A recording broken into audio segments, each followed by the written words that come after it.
আসসালামু আলাইকুম। 1 বছর পূর্তি হয়েছে। 1 বছরের মধ্যে বাংলাদেশে এই মুহূর্তে কোনো চাঁদাবাজি নাই, কোনো ঘুষ নাই।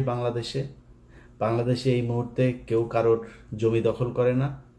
এই মুহূর্তে কোনো অস্ত্রবাজি নাই, দেশে কোনো মাদক নাই। এরকম হওয়ারই তো কথা ছিল, তাই না? আসলেই কি তাই আছে? এই দেশের কোন জায়গায় কোন প্রতিষ্ঠানটার পরিবর্তন হয়েছে আমাকে একটু বলেন। সারা দেশের অবস্থা যা ছিল তাই আছে। এর জন্য এতগুলো মানুষ জীবন দেয়নি। তারপরেও বিশ্বাস করি যে হয়তো একটা ভালো কিছু হবে, নির্বাচন হবে, নির্বাচনের পর একটা সরকার আসবে, সেই সরকার এই দেশের মানুষের জন্য কিছু করবে। আমি ডক্টর ইউনূসের যে সরকার, এই ইউনূসের সরকারকে আমি একটা ব্যর্থ সরকার বলবো। তিনি কিছু চাঁদাবাজ নিয়ে তারপরে তার আশপাশে তিনি একটা রাষ্ট্র চালাচ্ছেন। ব্যক্তিগতভাবে তার টাদাবাজির ব্যাপারে কিছু জানি না, কিন্তু একটা একটা করাপ্টেড একটা গভর্নমেন্ট তিনি পরিচালনা করছেন। বাট ইউনূসকে আমাদের দরকার ছিল। এখনো পর্যন্ত ভারতীয় যে আগ্রাসন, এই গত কয়েকদিন আগে যুক্তরাষ্ট্রের সাথে যে কূটনৈতিক দর কষাকষি, এগুলোর জন্যই মূলত তাকে আমাদের খুব দরকার ছিল। তিনি ছিলেন, আছেন, আমার কোনো সমস্যা, সামনেও তাকে একটা ভালো জায়গায় রাখা হোক। এখন আপনি আমাকে বলবেন যে ভাই, এক এক করে যদি বলতে যাই, ইউনূস সরকার বলেন, বিএনপি বলেন, এনসিপি বলেন, জামাত বলেন, সবখানেই একটা সমালোচনা করার জায়গা আছে। কে কি করছে এটার আমি বললাম না, আপনারা দেশে আছেন, আপনারা সবাই জানেন। আমি আর বিতর্কিত আজকে আর কোনো বক্তব্য দিতে চাই না, যে কারণে এগুলো নিয়ে আলোচনায় না গেলাম। আমি আওয়ামী লীগ ক্ষমতায় থাকাকালীন কিছু কথা বলতাম যে আমি কখনোই চাঁদাবাজি, দুর্নীতি এগুলোর জন্য আমার এই যুদ্ধ না। আমার যুদ্ধের একটা জায়গা আছে, সেটা হচ্ছে ভারত বিরোধিতা। কারণ আমার এই দেশের সব সমস্যার মূল কারণ হচ্ছে ভারত। আমরা ভারত টারত নিয়ে কথা বলতাম, আমাদেরকে বলতো আমরা হলাম এগুলি নিয়ে নাকি সব গুজব ছড়াই, এগুলি কোনো সত্যি কিছু নাই। শেষ পর্যন্ত সেই ভারতই কিন্তু এই স্বৈরাচারকে নিয়ে জায়গা দিয়ে রেখেছে। এই ভারতই এখনো পর্যন্ত তাদের জায়গা থেকে দেখেন, 2 দিন আগেও ভারতীয় পররাষ্ট্রমন্ত্রী বলে যে আমাদের খুব কি বলে, কি দৃষ্টি, সূক্ষ্ম দৃষ্টি না কি যেন এক দৃষ্টি রাখছেন তিনি। হুম তুই কে রে বেটা আমার দেশের কি হবে সেটা দৃষ্টি রাখার জন্য? তোরও এনে হাগার পায়খানা নাই, তুই পায়খানা বানা আগে। তোর ওই দেশের মানুষের চাইতে এই দেশের মানুষ বহু ভালো আছে, তুই করা লাগবে না, তুই তোর দেশ নিয়ে চিন্তা কর। এটা বলেছে, এই এই ইন্ডিয়া বলেছে। তার মানে আমরা যা বলতাম এই দেশের মূল সমস্যা ভারত, তারাই সমস্যা। অতএব আমাদের ওই জায়গা থেকে বের হইতে হবে। 5 তারিখে বিশেষ করে বিএনপির কথা বলি, বিএনপির কিছু বক্তব্য শুনে মনে হচ্ছে ঠিক আওয়ামী লীগের কথা বলছে, এরকম মনে হয়। আমি ওটা যদি শুধু অডিও শুনি এবং ওই ভয়েসটা যদি আমি রেকগনাইজ করতে না পারি, তাহলে আমার মনে হবে আওয়ামী লীগের কেউ বক্তব্য দিচ্ছে। ওনারা এখন মুক্তিযুদ্ধের চেতনায় বিশ্বাস করেন। ওনারা পাকিস্তানের রাজাকারদেরকে, কারা নাকি রাজাকার, চিহ্নিত যুদ্ধাপরাধী, ওই যে পোস্টার সরানো নিয়ে এই হয়েছে না, চিহ্নিত যুদ্ধাপরাধী। শেখ হাসিনার বিচারে যদি নাকি কেউ চিহ্নিত যুদ্ধাপরাধী কেউ মেনে নেয়, তাহলে এতিমের টাকা আত্মসাতেরটা তো মেনে নিতে হবে। খাম্বা নিয়ে যেগুলো বলে সেগুলো তো মেনে নিতে হবে, তাই না? মানবেন নাকি? সাকা চৌধুরী তো জামাত করতো না, তারটা মানবেন? মানে একটু মানবেন একটু মানবেন না, এটা তো হইতে পারে না। আমি শেখ হাসিনার কোনো বিচারই মানি না। দেখেন না, এখন পর্যন্ত দেশে যাইতে পারি নাই কেন জানেন? এই দেশের কিছু মানুষের মুক্তির জন্য। আপনি 1 বছর হয়ে গিয়েছে, এখনো অনেক মানুষ জেলখানায় আছে, তাদের কথা মনেও করেন নাই। কেউ কোথাও বলেনও নাই, বলেনও না, বলবেনও না। কারণ আপনারা মনে করেছেন সামনে কিছু খাবার এসেছে, সেটা খেয়ে নেই, শেষ। এই দেশের মূল সমস্যাটা কোন জায়গায় ছিল সেখানে হাত দেনে। এখন পর্যন্ত বিডিআরের লোকগুলো জেলখানায়। কোনো বড় রাজনৈতিক দল, না বিএনপি না জামায়াত, কেউ যায় নাই। এনসিপির কিছুটা, ওই যে একজন সমন্বয়ক আছেন মাহিন, মাহিন ভাই কিছুটা দিত, সময় দিয়েছে, সময় দেয়, এখনো সময় দেয়। এর বাইরে কোনো রাজনৈতিক দল তাদের পাশে দাঁড়ান নাই। আপনাদের সমস্যা মনে হয় না ওইটা? 25শে ফেব্রুয়ারি পিলখানার হত্যাকাণ্ড এই দেশের মূল সমস্যা, এটা মনে করেন না? যদি মনে না করেন, এটার জন্য আপনাদেরকে একদিন মূল্য দিতে হবে, চড়া মূল্য দিতে হবে। এবং এবার যদি আবারও আপনাদেরকে মূল্য দিতে হয়, সেইখান থেকে বের হয়ে আসতে পারবেন কিনা এটার কোনো গ্যারান্টি নাই। ঢাকা বিশ্ববিদ্যালয়ের এখানে আপনি চিহ্নিত যুদ্ধাপরাধীদেরকে নাকি করা যাবে না। চিহ্নিত যুদ্ধাপরাধী শেখ হাসিনা কি বলেছেন? মতিউর রহমান নিজামী একজনের ঘরের থেকে এক নারীকে উঠিয়ে নিয়ে পাকিস্তান ক্যাম্পে দিয়ে এসেছেন। কার কার মাকে মতিউর রহমান নিজামী পাকিস্তানি ক্যাম্পে দিয়ে এসেছেন, আমরা সেই পাকিস্তানি বীর্যগুলোকে দেখতে চাই। আওয়ামী লীগের লোকজন খুব ভোদাই মার্কা একটা কথা বলে, কারণ আমি নিজেকে, আমার বাপ জীবনে কোনোদিন মানে আমি 71-এ জন্ম হইলে আমি 100% পাকিস্তানের পক্ষে থাকতাম, একদম 100%। এটা আমি হিপোক্রেসি কথাবার্তা বলি না, এখন বলছি সারা জীবন বলবো এটা। অবশ্যই পাকিস্তানের পক্ষে থাকতাম আমার যদি জন্ম হইতো। আমার বাপ এত মানে ভীতু টাইপের লোক ছিল, এই লোকের পক্ষে সম্ভব হয় নাই। তো তারপরেও আমি কিন্তু নিজেরে রাজাকারের সন্তান বলি, আমি রাজাকার পরিবারের বলি, এগুলি বলি। কেন বলি জানেন? চালাক, তাই বুদ্ধিমান, এই জন্য বলি। কারণ ধরেন আমার বাপ যদি রাজাকার হইতো, আমার বাপ বিভিন্ন ঘর থেকে বাঙালিদেরকে তুলে নিয়ে পাকিস্তান ক্যাম্পে নিয়ে আসতো, আমার বাপ তো সেফ থাকতো, কারণ আমার বাপ পাকিস্তানি লোকজনের সেবা করে, পাকিস্তানি লোকজনের ই করে। তাহলে কি হইলো? যারা তুলা দিয়ে আসলো, আওয়ামী লীগের লোকজনের বৌরে নিয়ে ক্যাম্পে দিয়ে আসছে না। যদি আমার বাপ রাজাকার হইতো তাহলে কি করতো? আমার বাপ তাহলে আওয়ামী লীগের লোকজনের নিয়ে, মহিলাদেরকে নিয়ে ক্যাম্পে দিয়ে আসতো। তো পাকিস্তান কারে বীর্য দিয়ে গেল? তোর মারে দিয়ে গেল। আওয়ামী লীগের মারদের পেটের মধ্যে বীর্য পয়দা হয়ে এখন ছাত্রলীগ যুবলীগ হয়েছে। আর বাকিগুলি ওই যে ক্যাম্প ওই সীমান্তের ওই পারে গেছিল, ওগুলির পেটের মধ্যে দাদারা দিয়ে দিয়েছে, যেগুলি এখন জয় বাংলা করে। জয় বাংলা আমার দেশের স্লোগান না, এটি ইন্ডিয়ার শিখায় দেওয়া স্লোগান। ভাই, মুক্তিযুদ্ধের চেতনা নিয়ে যদি রাজনীতি করতে চান, বহুত সমস্যায় পড়বেন। আমি ভাই বাংলাদেশ 1971 সালে স্বাধীন হয়েছিল এটা মানি না। এখন আপনি আমার যা মনে চায় তাই বলতে পারেন, কারণ ওইটা ভারত আর পাকিস্তানের যুদ্ধ ছিল, সেটা ভারত এখনো বলে, এবং বাংলাদেশের পক্ষ থেকে ওইটার ব্যাপারে কোনো ধরনের কোনো প্রতিবাদ এখন পর্যন্ত করা হয়নি। এইবার প্রথম এই সরকার আসার পরে করেছে, ওইটা আমি এনাফ মনে করি না। আপনি যদি মনে করেন ওইটা আপনার স্বাধীনতার যুদ্ধ, ওই ব্যাপারে আপনি প্রকট, আপনি একদম পুরোপুরি এক ইয়ের মধ্যে থাকবেন, তাহলে তো আপনাকে তাদের সাথে সব ধরনের চুক্তি বাতিল করতে হবে, সব ধরনের থেকে সম্পর্ক থেকে বের হয়ে আসতে হবে। আসেন নাই, তার মানে তাদের ওইটা আপনি সহ্য করেন। তাহলে ওইটা যুদ্ধ না, ভারত আর পাকিস্তানের যুদ্ধ ভারত এখনো সেলিব্রেট করে। এখন আপনি যদি মনে করেন, আমি কিছুক্ষণের জন্য এটা মানলাম যে আপনার ভারত পাকিস্তানের যুদ্ধ, এই মানে বাংলাদেশের মুক্তিযুদ্ধ।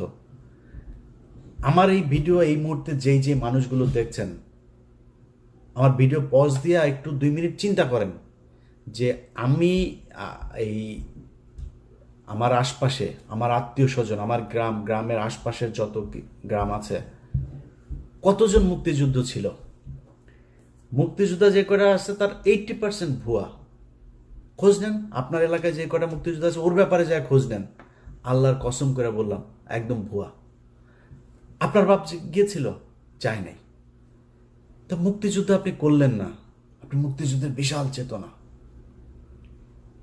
এই যে এই সরকার এসে 1 বছর হলো, আপনি মুক্তিযুদ্ধের তালিকা বের করেন নাই কেন? কতজন মারা গিয়েছে আসলে তার তালিকা আপনি করেন না কেন? 30 লাখ, 3 লাখ, 3,000, এটা কি কেন করেন না? ওইখানে কিছু একটা আছে যেটা করতে মানে বের করতে চায় না। ভাই, আমরা তো চাই সেই যুদ্ধে কতজন মানুষ মারা গিয়েছে তাদের প্রতি আমরা সম্মান জানাইতে চাই, বার করেন। আপনি ভিডিও দেখছেন না, বার যেহেতু করেন, আপনাকে দায়িত্ব দিলাম বের করার জন্য। আপনি চোখ বন্ধ করে চিন্তা করেন আপনার 14 গোষ্ঠীর মধ্যে 71-এ মারা গিয়েছে কেউ আছে কিনা। পাকিস্তানি মিলিটারিরা এসে কারোর মাকে তুলে নিয়ে তারপরে প্রোডাকশন দিয়ে দিয়েছে, যদি একটা খুঁজা পান, কান কেটে শুনেছি, উনি বলেছেন, তিনি বলেছেন, এইটা দিয়ে কোনো ইতিহাস হয় না। আপনি এখন ওই যে আওয়ামী লীগের মতো, তাই এত আবেগ থাকলে তো সমস্যা। আমার কথা শুনলে আমাকে পছন্দ করেন এরকম অনেক মানুষের, ভাই আপনি তাহলে মনে করেন যে কিছুই হয় নাই। 3 তারিখ, ডিসেম্বরের 3 তারিখ থেকে ভারত যৌথ বাহিনী হামলা শুরু করেছে। পাকিস্তানের অস্ত্র ছিল না, ওই দিক থেকে সৈন্য আসছিল, সেটা আসতে পারে নাই। সপ্তম নৌবহর পাঠাবে, সেটা নিয়ে সমস্যা। ওই দিক দিয়ে ভারত এই সাগর বন্ধ করে শ্রীলঙ্কা হয়ে আসতে চায়, দেরি হয়েছে। পাকিস্তান মিলিটারি পারে নাই ভারতের সাথে যুদ্ধ করে, ভারত করেছে। আরে ভাই আপনি কোন যুক্তিতে আমার কাছে আসবেন? 16ই ডিসেম্বর দেখান আপনি বাংলাদেশের একটা মানুষকে সেই জায়গায় ছিল, কেন ছিল না? এগুলি নিজেরে কোশ্চেন করেন।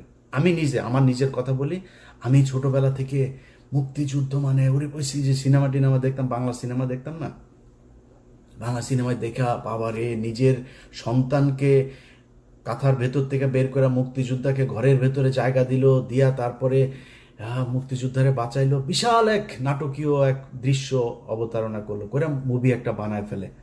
ওইটা দেখে দেখে বড় হয়েছে না, মনে হয় কিছু না হইলেও কিছুটা তো আছে।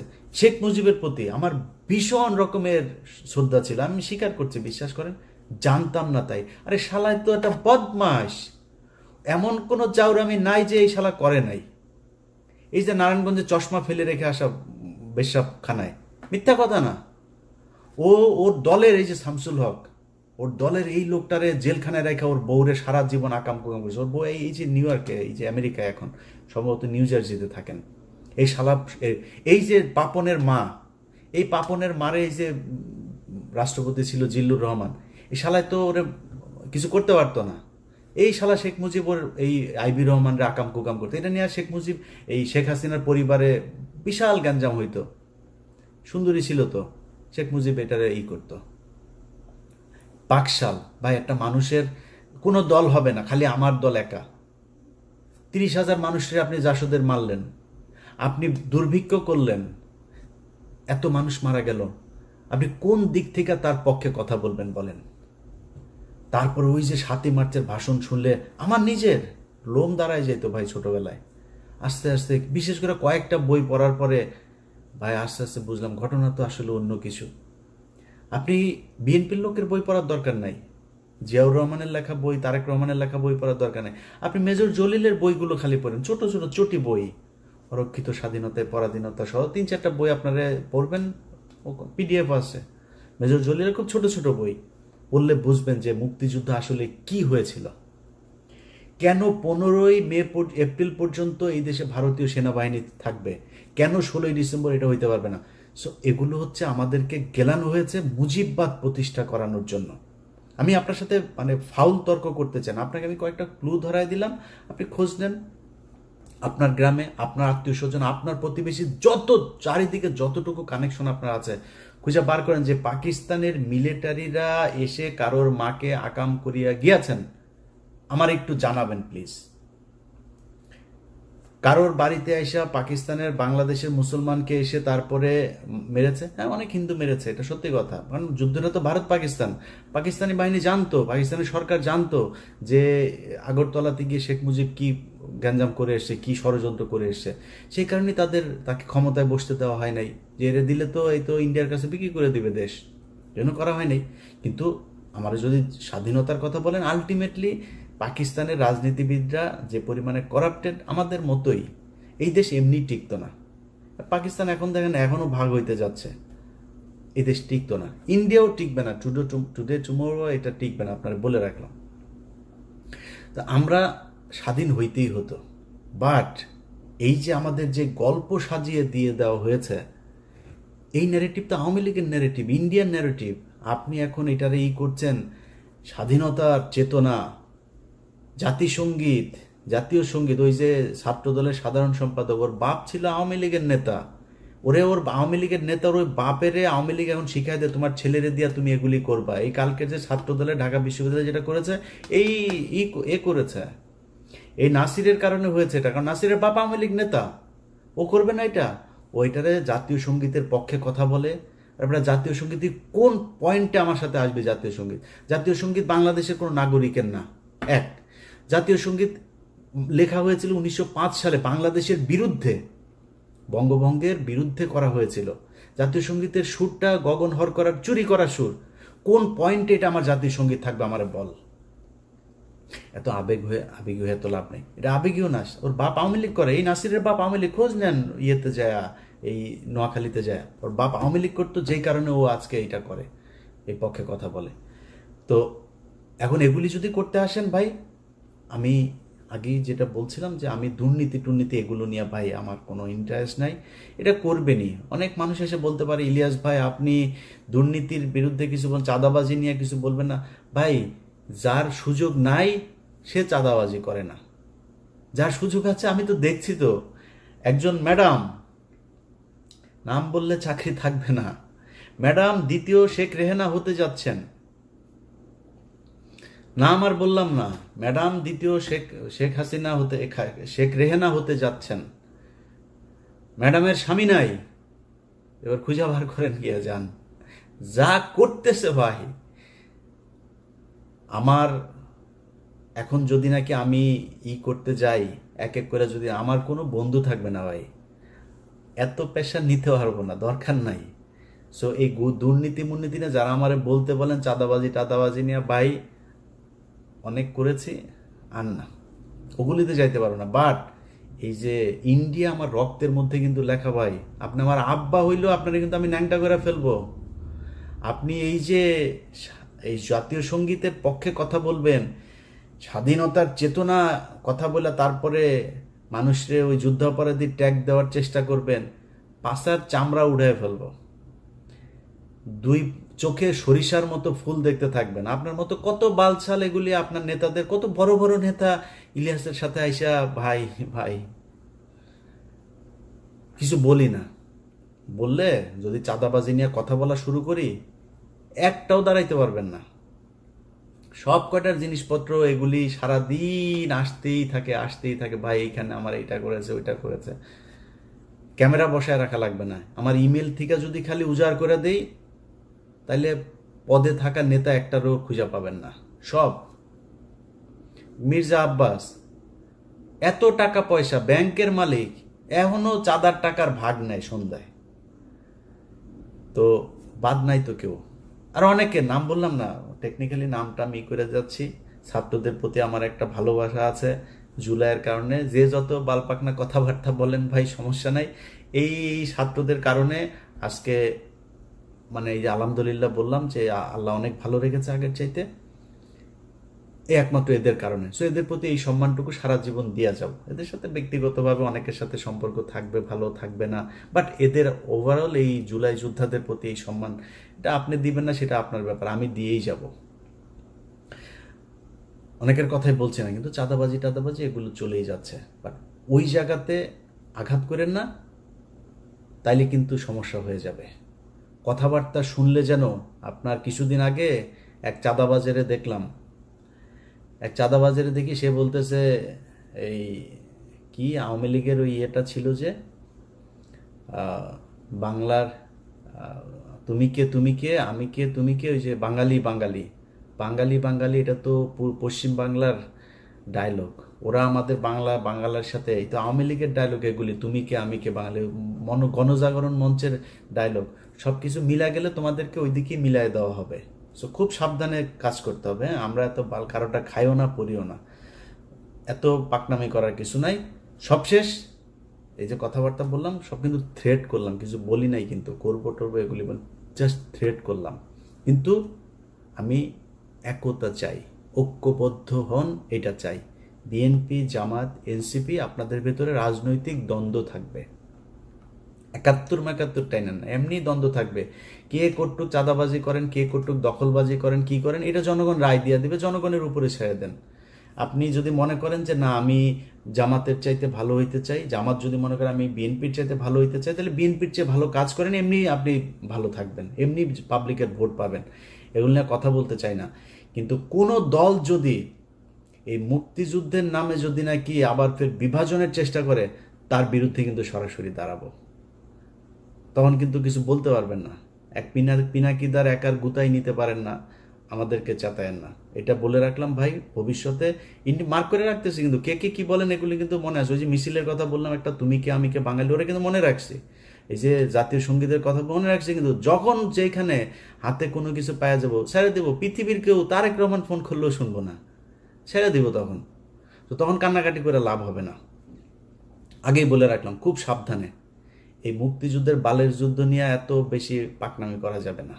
এটা দেশ স্বাধীন হওয়া দরকার ছিল, কেমনে হয়েছে এটা নিয়ে আমরা তর্কেই যেতে চাই না। তর্কে গেলে তর্কে আইসেন, আমি বই পুস্তক দিয়া দলিল দিয়া তারপরে বুঝাই দিব যদি যেতে চান তর্কে। বাট তর্কে আমি যেতে চাই না। এটা নিয়ে দেশ স্বাধীন হয়েছে, বেটার। আমরা এখন একটা দেশ পেয়েছি। এই দেশে যারা যারা যেইভাবে ছিল পিছনের ইতিহাস নিয়ে ঘাটাঘাটি বাদ দিয়া দেশটারে কেমনে আগানো যায় সেটা নিয়ে চিন্তা করেন। রাজনৈতিক দলগুলোর ভেতরে আমি খুব মানে এত বেশি এই যে ডিজিএফআই এবং রয়ের এরা মানে উদ্দেশ্য প্রণোদিতভাবে কিছু এনসিপির উদাহরণ, যে একটা আছে, ওর নামটা কি, এই হুদাই খালি গুতায়, বিএনপিরে গুতায়, জামাতরে গুতায়। বিএনপির কয়েকজন আছে, এগুলি হুদাই খালি জামাতকে গুতাবে, এনসিপি গুতাবে। আমি মাঝখানে একটা করলাম যে ভাই খালেদা জিয়াকে নিয়ে, জিয়াউর রহমানকে নিয়ে আজে বাজে কথাবার্তা। তা আমি এটা নিয়ে একটা পোস্ট করলাম। পোস্ট করার পরে সার্জিস আমারে কল করলো, বললো যে ভাই আমাদের ভিতরে আমরা কি কেউ বলেছে এটা নিয়ে কোনো কথা? আর আমি বললাম যে এটা নিয়ে যে আলোচনা হচ্ছে, তাহলে কে কে বলেছে এটা? বললো ভাই আমাদের ভিতরে তো কেউ বলে না, আমাদের কেন্দ্রীয় আপনি দেখেন হাসনাত, আমি, নাহিদ, মাহফুজ বা কেউ, আমরা কেউ বলি না এটা নিয়ে। আমি দেখলাম আসলে বলে নাই। তো সার্জিসের ভেতরে তার মানে এটা নিয়ে তার উদারতা আছে। আপনারা সবাই বসেন ভাই, কোনো কিছু নিয়ে যদি সমস্যা হয় আপনারা বসেন, বসে তারপরে ঠিক করেন, এই জায়গাগুলোকে ঠিক করেন। কারণ এটা মাথায় রেখেন যে আওয়ামী লীগ যদি ব্যাক করে, কেউ এখনকার চাইতে ভালো থাকতে পারবেন না। আর আওয়ামী লীগ ব্যাক করার সুযোগ আপনারা তৈরি করে দিচ্ছেন। আওয়ামী লীগের সেই শক্তি নাই, কিন্তু এটা করবে ইন্ডিয়া। কারণ ওদেরকে সবসময় ইন্ডিয়া নিজের দল মনে করে। এই কারণে এই জায়গা থেকে যদি আপনি নিজেকে, দেশকে যদি নিরাপদে রাখতে চান, আপনাদের ভেতরে যা মনে চায়, যত মনে চায় দলাদলি, মারামারি, খুনাখুনি, যা মনে চায় করেন। আওয়ামী লীগ, ইন্ডিয়া, ইন্ডিয়ার মুক্তিযুদ্ধের ন্যারেটিভ, এই জায়গায় আমাদের সবাইকে ঐক্যবদ্ধ থাকতে হবে। আমি ভাই কোনো দলের না। আমার একবার বিএনপি জামাত বানায়, জামাত বিএনপি বানায়। আমি আগেই বলেছি আপনাদের, আমি বাংলাদেশে একমাত্র এক পার্টি করি, সেটার নাম হচ্ছে এন্টি ইন্ডিয়ান পার্টি। আমার রক্তের যে গ্রুপ সেটা ইন্ডিয়া নেগেটিভ, এটা আমি সবসময় বলি, এখনও বলছি। ওই জায়গার বাইরে আমার কোনো কিছু করার নাই। আমার মাফ করে দিন। বাংলাদেশের বহু মানুষ আছেন যারা কিনা বলবেন যে ভাই আপনি চাঁদাবাজিকে করছেন। ভাই ওই যে বললাম যে চাঁদাবাজি নিয়ে যদি কথা বলতে যাই এখন, তাইলে আমি নিজেও চাঁদাবাজ হয়ে যাব। কেন জানেন? কারণ হয়েছে যে অনেকের এরকম কমপ্লেন আসে যে সচিবালয়ে গিয়ে আমার সাথে চ্যাটিং আছে, সেটা দেখায় বলছে যে ভাই আমি কারোর ফোন করি নাই তা না। আমি অনেক সচিবরে ফোন করেছি, পুলিশের ঊর্ধ্বতন কর্তৃপক্ষকে ফোন করেছি। ফোন করে যদি নাকি একটা গরিব মানুষের একটা ন্যায্য পাওনা, সে যদি অনেক দিন ঘুরছে একটা জিনিস নিয়ে, আমি বলতে পারি ভাই এই লোকটার এটা যদি একদম কোট আনকোট ঠিক এইভাবে যত সচিবের সাথে কথা হয়েছে, যত উপদেষ্টার সাথে কথা হয়েছে, সবার কাছে, পুলিশ অফিসার সবার কাছে আমার একটা ডায়লগ খুব কমন, ভাই যদি ন্যায্য মনে করেন তাহলে কাজটা করে দিন। এই লোকটা অনেকদিন ধরে ঘুরছে, যদি ন্যায্য হয়, অন্যায্য কোনো, অনৈতিক কোনো আবদার, কোনো অনুরোধ, কোনো কিছু আমার কাছ থেকে কেউ যদি পান, জাস্ট আমার ফোন রেকর্ড করে ছেড়ে দিন। এখন আপনি যদি আমার নামে আপনার কেউ ভয় দেখায়, আপনি দুর্নীতি করেন, আমার ভয় দেখায় যদি কেউ আপনার কাছে টাকা পয়সা চায়, আপনি যদি দেন, আমি কি করবো? আমার কিছু করার নাই তো। যদি নাকি আমারে কেউ টাকা পয়সা দিয়ে থাকেন, আমার কোনো ভয়েস, আমার কোনো কিছুতে যদি দিয়ে থাকেন, আল্লাহর রাস্তে, এটা আমার অনেক শত্রু আছে, যে কোনো আমার এটা দেওয়ার জন্য অনেক মানুষ বসে আছে, ওর কাছে পাঠায় দিয়েন। পাঠায় দিলে দেখবেন যে ওরা আমার এটা প্রচার করবে। আমি এটি করি না, আল্লাহ যেন ওই রাস্তায় না নেওয়ায়। বাট ওই যে বললাম যে চাঁদাবাজির পরিস্থিতিটা এমন পর্যায়ে দাঁড়িয়েছে, এটা ঠিক করতে গেলে এখানে আর কাউকে খুঁজে পাওয়া যাবে না। তো লম্বা কথা বললাম 1 বছরের মাথায়। আপনাদের সবার কাছে আবারও সবশেষ অনুরোধ থাকবে, ভাই প্লিজ ঐক্যবদ্ধ হন। ঐক্যবদ্ধ যদি না হতে পারেন, তাহলে আমাদের দেশের সামনে অনেক খারাপ পরিস্থিতি বিরাজ করবে। ধরেন যেই ভাইরা বিএনপিতে আছেন, আপনাকে নিয়ে কোনো খারাপ কোনো কিছু যদি নাকি মানুষ সমালোচনা করে, ভাই আমার চাইতে, আমি তো এখনো বহুত গালি শুনি, বহুত সমালোচনা সহ্য করি। আমারে প্রচণ্ড ভালোবাসে এরকম মানুষের সংখ্যা যেমন আছে, আমাকে ঘৃণা করে এরকম মানুষের সংখ্যাও আছে। এই যে এই পরিস্থিতির ভেতরে আমি, যারা আমার সমালোচনা করে, আমি তাদের সমালোচনা অনেক কিছু, আসলে কি আমার এটা ঠিক হয় নাই, আমি নিজে ভুল করি, আমার ফেসবুকে যে পোস্ট দেখেন না, আমার এই ফেসবুকের পোস্ট কিন্তু ধরেন 50% বা তারও কম আমি করি, 50% আমার অ্যাডমিনরা করে। আপনারা হয়তো অনেকে মনে করেন অনেক পোস্ট বোধহয় আমি মনে হয় এই পোস্ট করি, এরা করে। ইদানিং আমি সবাই বলে দিয়েছে যে টোস্টের সংখ্যা একটু কমায় করতে। তো এখন এই যে আমার যত ধরনের সমালোচনা টমালোচনা যা যা কিছু আছে, এখান থেকে অনেক কিছু শিখি আমি, অনেক কিছু শিখে তারপরে আমি আমার কাজ করি। আপনার নিয়ে সমালোচনা করলে তার শত্রু মনে করার কারণ নাই। শেখ হাসিনার আজকে এই অধপতনের কারণ একটাই, সে সমালোচনা সহ্যই করে না। যারা তেলবাজি করেছে তাদেরকে কাছের মানুষ মনে করেছে। এটা যদি মনে করেন, পরিণতি শেখ হাসিনার মতোই হবে। অতএব নিজের সমালোচনা করা শেখেন। আত্ম উপলব্ধির মাধ্যমে যদি আপনি নিজেকে তৈরি করেন, আমার মনে হয় সেটা আপনার জন্য, আপনার দলের জন্য, দেশের জন্য, সবার জন্য আমাদের ভালো কিছু হবে। সবাই ভালো থাকবেন। আবারও বিজয় দিবসের শুভেচ্ছা। আওয়ামী মুক্ত একটা নতুন বাংলাদেশ দেখতে চাই। আল্লাহ হাফেজ।